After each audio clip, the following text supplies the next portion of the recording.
Today we will talk about how to fix or how to solve the problem of sharing videos not sharing on Snapchat. To know how to fix or how to solve the problem of videos not sharing on Snapchat, you should just go to settings.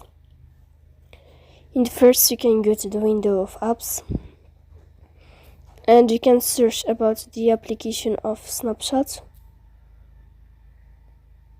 You can click here.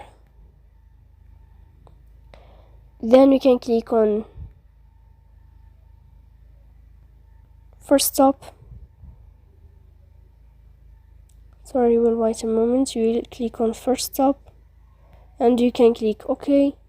After that, you'll enter to the window of storage. Here you can click clear cache. In the end, you can turn off your Wi-Fi and you can turn on your Wi-Fi again, so please don't forget.